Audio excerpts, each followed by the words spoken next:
Welcome to the Health and Human Services Committee. I'm going to go ahead and get us started. The chair is tied up and will be here shortly. And so we've got 4 bills on the agenda today. And I'm going to ask Senator Hodges to open us with the invocation. What's your mic number? Would you pray with me, please? Dear Heavenly Father, thank you for this day and all the other many blessings that you've bestowed upon us. Lord, grant us wisdom, lead us and guide us in all we do as we tend to the affairs of the people of the state of Georgia. Thank you. In Christ's name, amen. Thank you, Senator. Is Representative Mathis here yet? Okay, then why don't we go ahead. Is Chairman Powell here? None of the bill presenters are here yet, but you can come in. I'm going to turn the chair back over to Senator Watson. Step to the next one.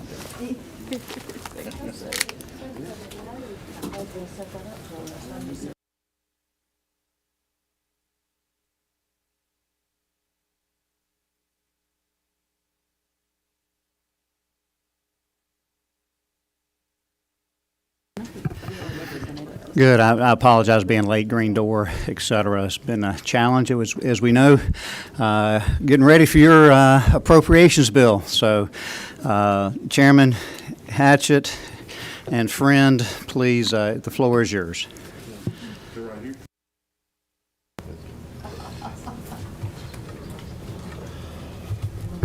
Thank you, Chairman Watson. Green Door shouldn't have taken that long. It was a perfect bill when it came over. So, a little perfection here or there. Yeah, I know. I hear We got to all do a little bit of perfection. I understand. So I have House Bill 663 to present to y'all today. There's 6 pages of a lot of legal language, and I'm going to summarize it fairly quickly, if you will allow. What this bill does, it creates a new category of visitor designated essential caregiver for those that are visiting hospitals and long-term care facilities. So I'm just going to go through and say what it does. When a child is hospitalized, it allows one of his or her parents or guardian, they have the right to be with them in the hospital. When an adult is hospitalized, he or she has the right to designate one person who shall be allowed to be with them in the hospital. This designated person may be the patient's spouse, family member, healthcare agent appointed via the patient's advance directive for healthcare, representative authorized to consent to medical treatment under Georgia law, which includes a spouse, an adult child, a parent, a sibling, a grandparent, an adult grandchild, a first-degree adult niece, nephew, aunt, or uncle, an adult friend who has exhibited special care and concern for the patient and who is generally familiar with the patient's healthcare views and desires, or other caregiver. It also allows a hospital or nursing home to limit visitation in certain limited instances for the safety of patients and staff. It allows a hospital or nursing home to require visitors to comply with reasonable safety protocols and to wear personal protective equipment provided by the facility. It requires the Department of Public Health to develop informational materials about these rights and requires hospitals and nursing homes to post the information on their websites. And the rights established in House Bill 663 cannot be waived by the state during a public health state of emergency. I came in the House with Senator Watson, and we've shared and shepherded quite a few health care bills through the years, and I've been, I guess at times, very passionate about different issues and with those issues and trying to get them passed. We've been successful, and sometimes we haven't been, and sometimes we got a little bit of what we were trying to get. But as I said in the House, just for y'all to know, this bill is very personal to me. For 2 reasons. I have a lifelong childhood friend who spent 110 days in the hospital with COVID, and he spent 70 days on a ventilator. I think he set some records. His wife was an attorney, and as she says, and I've said, she strong-armed her way into staying in the room with him. And she would witness to you, and he would too, that had it not been for her being in the room with him, he would not be here or alive today. He had a follow-up visit with one of his many doctors now, and he was a healthy guy. But about 3 or 4 months ago, and he said the doctor just kind of stopped and started counting on his hand. And he goes, and my friend says, "What are you doing?" He says, "Well, I had 8 patients that were on the ventilator and receiving when your kidneys are dialysis." And he said, 3 of them are still with us. He said, "But you're the only one that has actually walked in my office." So that's just a testament of what her being in the room and helping, making sure he was getting the attention he needed to get, he wouldn't be here. And on December 5th, 2020, my mother died from COVID. She was at Fairview Park Hospital in Dublin. 17 days earlier, I took her to the hospital and gave her a hug, and she hugged me back. She had lung issues and kidney issues, and I sort of knew that might be the last time that I was able to hug her and her hug me back, and it was. I was not allowed to visit. I was allowed to visit 3 days after she was on a ventilator, and people tell me, "Oh, she heard you," but I don't think she did. And it would have been nice to go on and visit her when I could have actually had a conversation with her. The last time she had a conversation with me and could actually see me, I was standing on the helipad at the hospital talking to her with my cell phone and my sister, and we were talking to her and she could see us, but we couldn't see her. She was 3 stories up in the ICU. So that's why I'm doing this. I want there to be some protection for family members, especially those who have children in a hospital, to be able to go and see their loved ones, and if we ever go through a situation like COVID again, or even now if there's a certain thing going on. So that's the bill, and that's why. Thank you, Mr. Chairman. Appreciate the bill and your why. Do you have any questions from the committee? We do have a few people that have signed up to testify in favor. Let's get questions from the committee first, if any. Okay. I'm there with you, but at the appropriate time, I know we're all getting down into. Mr. Chairman, I do know there are a couple of friendly amendments out there that I will say are friendly amendments that I think are going to be introduced too. So. Okay. We got Brianna Ross and Laura Simonelli, and then Kelly Elliott and Debbie Quatney. Yeah, if you would, and everybody's in favor from that standpoint. If we could limit it to, if you don't mind, to about 3 minutes or so. We certainly appreciate you being here. Thank you. Chairman, thank you. I'm sorry, I've never been here before, so thank y'all. You're good. Just introduce yourself and tell us your story. Thank you. Okay. My name is Brianna McDowell Ross, and I am truly grateful to Chairman Hatchett, Mr. Hatchett, for bringing this bill.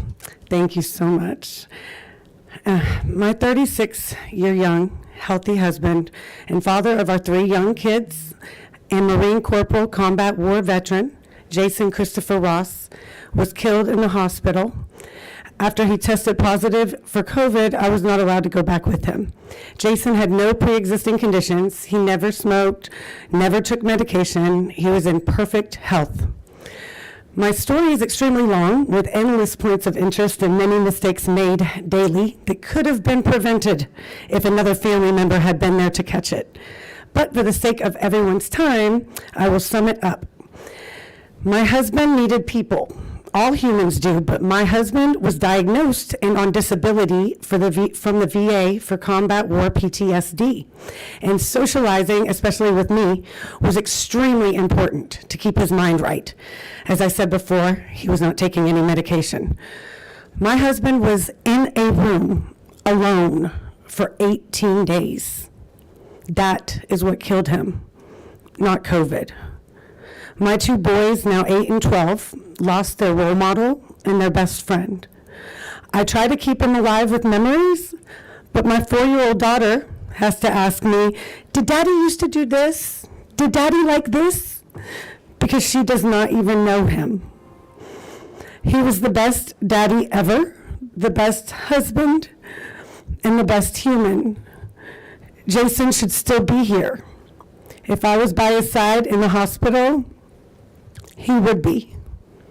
Thank you. And we're sorry for your loss. Thank you, Ms. Ross. Laura Simonelli, and then Kelly Elliott, and then Debbie Quatney. You just introduce yourself, and the floor is yours. Good afternoon. The last bill that was similar to this, House Bill 290, that Senator Ed Setzler tried very hard to get through, didn't. In the process, Governor Kemp signed 10 executive orders to keep the nursing home shut down. My mother has dementia and she's hard of hearing. She is at Chestnut Ridge. My mother typically is 5'6" and weighs 126 pounds. Over the course of those 10 months, I had to have window visits with glass that was this thick. My mom's hard of hearing. She couldn't hear me or understand. Towards the end, she got diagnosed with failure to thrive in the final 10 months. She was now 92 pounds, and she didn't know who I was. The dementia escalated that severely. My son, she has multiple grandchildren, but we all have that favorite. On her 81st birthday, my son went to the window, who she always knows. He's 34 years old now, and she didn't have any idea who he was. It was how she celebrated her birthday, through the glass, with my son crying because the woman that loves him completely didn't even know who she was looking at. The people wore spacesuits.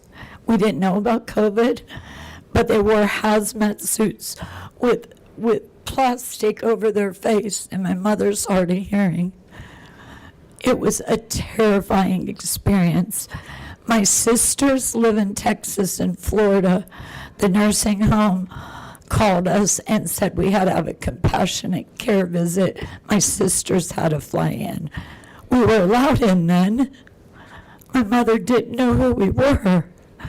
And they allowed us to visit because she had stopped eating completely. Failure to thrive on an 80-year-old woman. The bright moment, CMS changed this and let us back in. My mother likes outings. I took her, my son's a baseball coach. She went to visit his baseball game and cheered for him. Her dementia never got better, but she knows us. She lost a lot. And this can't happen again. If I was allowed to be there, that decline wouldn't have happened. We And appreciate that. Thank you. and- Thank you, Ms. Simonelli. And then we have Kelly Elliott, and then Debbie Quatney. Okay.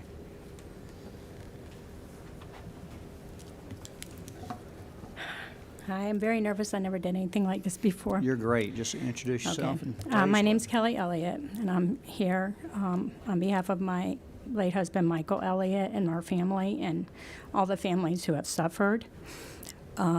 In early August 2021, my husband became ill with flu-like symptoms. At that time, it was impossible to get a doctor to see you. If you had those type of symptoms, you had to go to the emergency room if you needed help, if you were treating at home and couldn't that wasn't working for you. I was out of town at the time, so my son took my husband Mike to the emergency room, and that was the last time we got to see him for 10 days. Over the course of those days, Mike was put on a long list of medications. We never were told what was happening in the hospital. We were told to call the nurse. We called the nurse several times a day, and they would just give us like a little brief update, like he's on this much oxygen right now. But we never heard from a doctor. Never. After about 3 days, obviously we're very concerned, and we called every department in the hospital, and finally a doctor called us back and said, your husband is very critical. And when we dropped him off, he wasn't very critical. We had no idea how bad they said it was. And then I would try to FaceTime him and text him, and he was wearing the same clothes on day 3, on day 4, on day 5 that he was hospitalized in. If I had been there with him, that would not have happened. He needed to use the restroom, and he kept calling the call nurse button, and nobody came, so he finally attempted to do it himself while on oxygen and an IV, and he fell. And from that point on, he was restrained for the rest of his stay. He was there 28 days.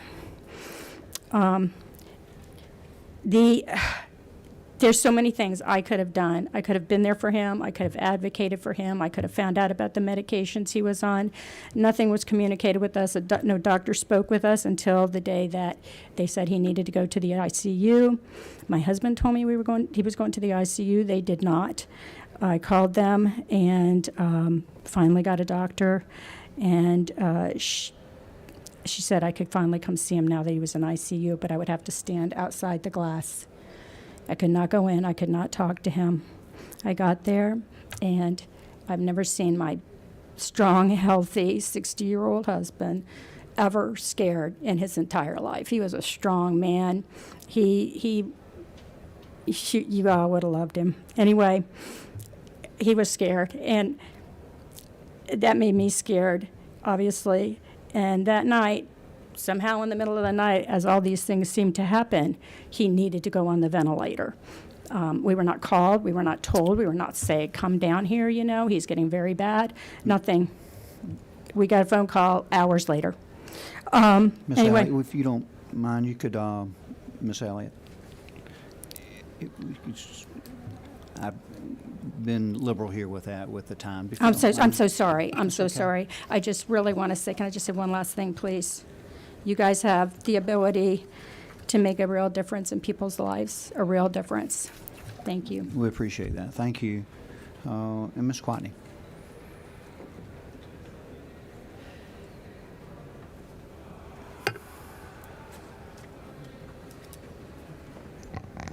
Good afternoon. My name is Debbie Gwaltney, and I'm from Ringgold, Georgia.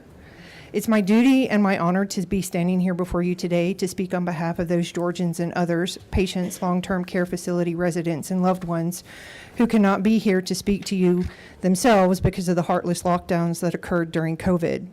I'm here to ensure that those types of inhumane separations during people's most desperate times are never repeated, and that no one is ever again forced to suffer and die alone as they did during COVID, nor that anyone's essential caregiver be made to watch their loved ones experience this type of cruelty and left to carry the guilt of that forced separation with them for the rest of their lives.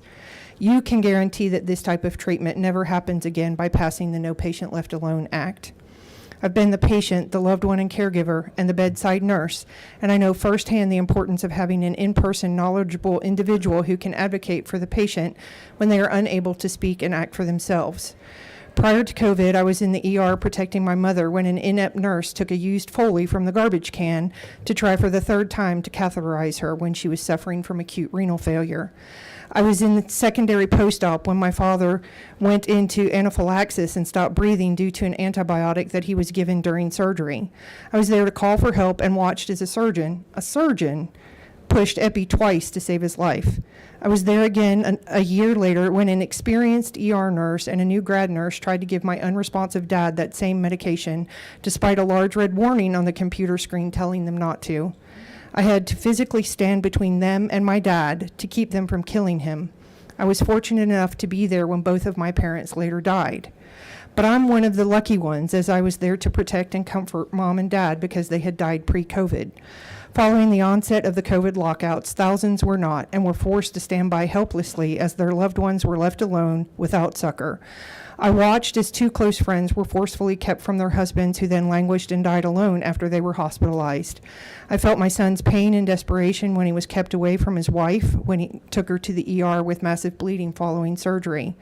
I'm here to bear witness for dozens of others I personally know who were left powerless as their loved ones suffered loneliness, starvation, abuse, and isolated death simply because those loved ones had the misfortune of being hospitalized or residing in a long-term care facility at an inopportune time.